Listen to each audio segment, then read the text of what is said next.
Who knows? I mean, basically, I think that the whole structure of the market is broken. You know, when I came into the bit, let's put it this way. Whatever success I've achieved, I think I've achieved it because I've been very lucky. I have a common sense, basically, and I have a strong work ethic. And this whole thing now with all these quantitative trading systems are destroying the structure of the market. You know, particularly that group that buys strength and sells weakness. So everyone I know that's accumulated wealth, whether it's Warren Buffett, Ken Langone, Mario Gabelli, all friends of mine, I think they made their fortunes out of buying weakness and selling strength. And so what's happening is when they're trend followers and they're really exaggerating the trends up and down. The conditions that normally call for a significant market decline are just simply not present. And do you think the market has overdid it last week? For the reasons that you're saying? I think we're down. I was in Europe, Columbia University Business. I'm on the board of overseas. You're down 1,300 points in a couple of days on the Dow. Yeah, it's crazy. It's basically selling begets selling because of these quantitative trading systems. But basically, as I said a moment ago, the conditions that normally lead to a big decline aren't present. You know, the high yield market sold off 2% when the S&P was down 8%.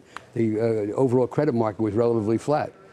So, you know, I think I sent you a couple of slides to make my points. I don't know if we'll get to them, but basically, the things I look at would suggest that the market is okay. It's not cheap, but it's not expensive. You know, it's not an exciting message. When I tell you the market's in a zone of fair valuation, basically, it doesn't excite you, but that's kind of where we're at. Is it more expensive relative to where interest rates are likely to go? And isn't that the biggest fear? No. Is that the biggest fear, though, that people have? We're going to put them up right now. You talk about it. We'll put them up. Okay, because I think all this fixation on interest rates, I think, is misplaced. I don't know if I'll help you read the chart. This is the 10-year government bond adjusted for minus the CPI. And the shaded areas on the chart are past recessions and bear markets.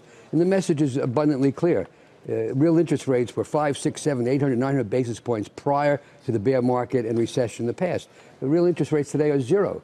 The Fed has been extraordinarily accommodative.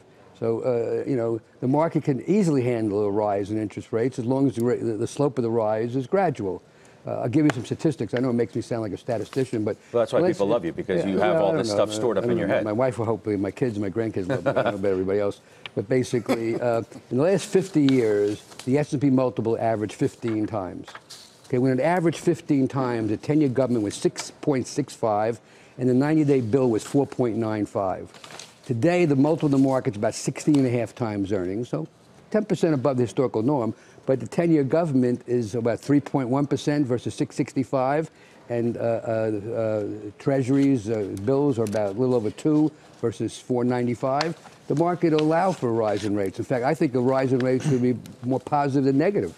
But, you know, the people are just fixated on something that doesn't make any sense. Well, because they worry that the Fed is going to go too far. And maybe some of the economic data that's come out, whether it's related to housing or autos or some of these industrial companies. The market allows for a rise in rates. The market allows, the pricing structure of the market allows for a rise in rates. The conditions that normally lead to a big decline, what are they? Recession, okay? There's no signs of recession. The economy, if anything, is too strong. The economy is on fire. I'm a member of an organization called the Ratio Algebra Association, and we had a board meeting 2 weeks ago, and the head of the association made a comment that in his 50 years of being in business, he's never seen the economy as strong as it is today. That probably, in my opinion, is probably a problem because it's going to force the hand of the Fed. But the economy is very strong, so recession is not on the horizon. A hostile Fed is not on the horizon. The chart you looked at a moment ago said real interest rates are zero. So that's not a restraining influence in the economy. So the conditions that normally lead to a big decline just aren't present.